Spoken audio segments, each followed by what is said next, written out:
Hello, Tim's Tips coming to you from Rockford, Illinois. We've been coming to Oshkosh the last about 5 days here, planning to attend a big air show. But here we are camping in a funeral home parking lot.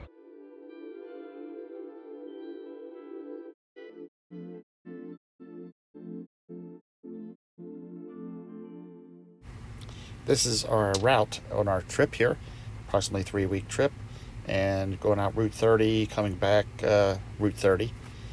Different ways, kind of crisscrossing, but wanted to go the lower route here, do a little Route 30 in Pennsylvania, then drop down to Wheeling, West Virginia, over to Illinois, up to Wisconsin, and then back again. As far as how the van's been performing, it's been doing very well, averaging 25 miles per gallon. I have an OBD scanner here, so this shows what the engine thinks that it's getting, about 27 miles a gallon, but doing very well despite our heavy load here and the ups and downs, mountains of Pennsylvania here. So we joined Harvest Host prior to starting the trip. It's about $99 for a year, and get to stay on. I'm interested in farms and museums, and we were able to do that, get a little bit more room than Boondocker's Welcome or regular campsites.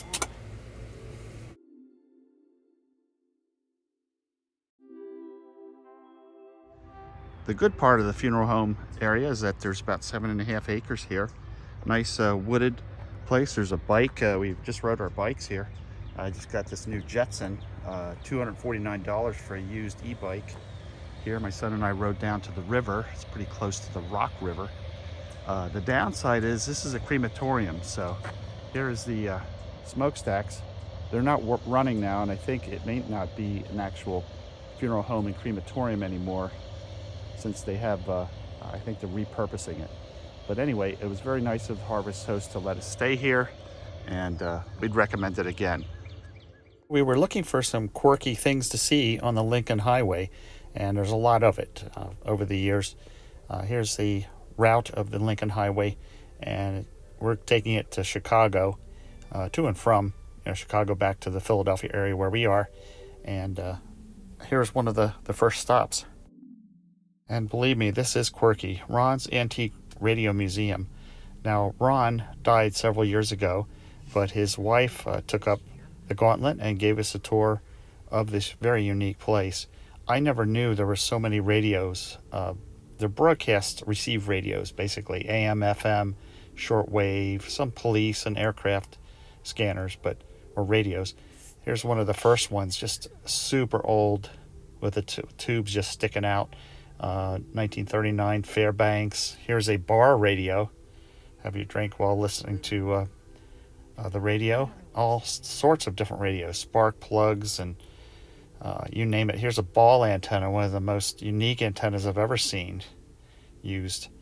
And one of the things I'll say is, going back to the Sprinter, here is a display of the solar power. So we got a reading. It definitely can keep up here in the summer. The negative readings there are charging. So during the day it charges, and in the morning and evening you can see the tremendous spikes of current. This is a current graph, and using a lot of current there, but we all made it up. This is the Flight 93 Museum. This is a ticket on Flight 93 for an unfortunate passenger, and just incredible that of this place, huge national park, actually a national memorial. Here's a Marine. People are putting trinkets on some of the granite structures there, and very, very heartwarming. Very place I would recommend for sure. Next place is the Lincoln Highway Heritage Corridor Museum, and it's just inside Pennsylvania here. So here, this is off their website. 100 years of history. It was the first highway to be invented, and it was to address a lot of issues, of course, with mud highways and gravel highways. It just couldn't handle the traffic, especially military traffic. There was several tests done by the military, and the heavy trucks just got bogged down. So very authentic. And when you go in there, there's kind of a 50s feel. You get a free slice of pie with your admission, a cup of joe, and we actually got pie and ice cream.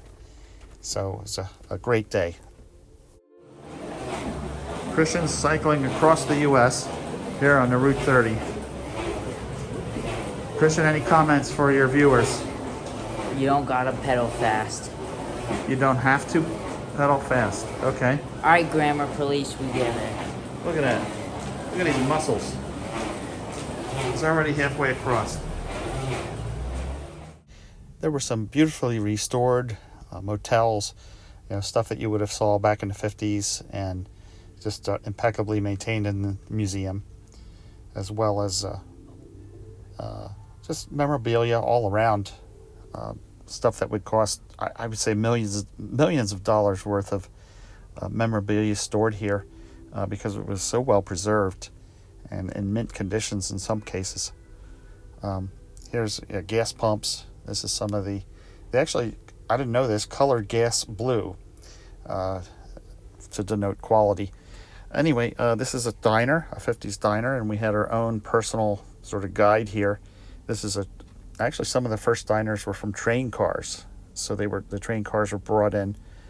They were called diner cars, I guess. And this is where we had our pie and ice cream and soda.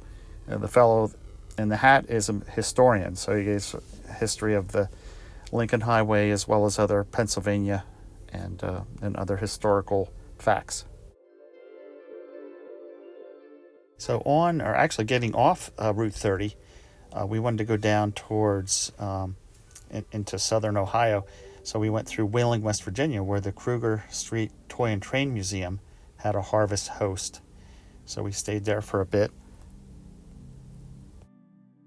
It was in an old school that was set to be demolished, and it was saved by the owner, and to make into a toy museum. And it wasn't just a toy museum; it's a harvest host.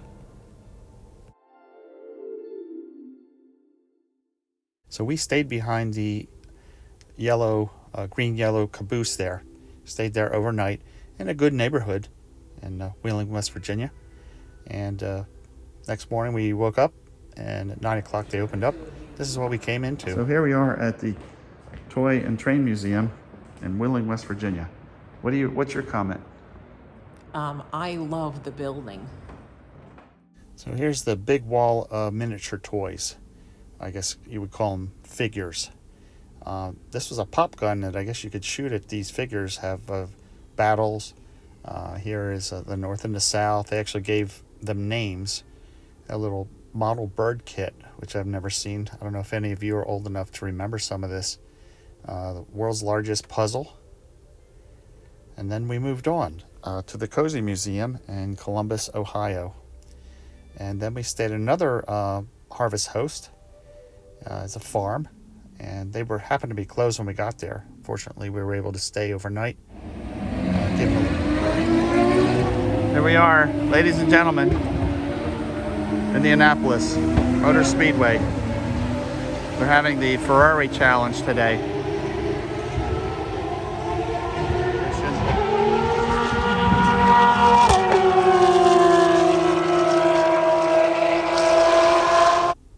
So the words are hard to describe the culture and the history of the Daytona 500 and the IMS, Indianapolis Motor Speedway. Many sponsors have come and gone. It's owned by Penske right now.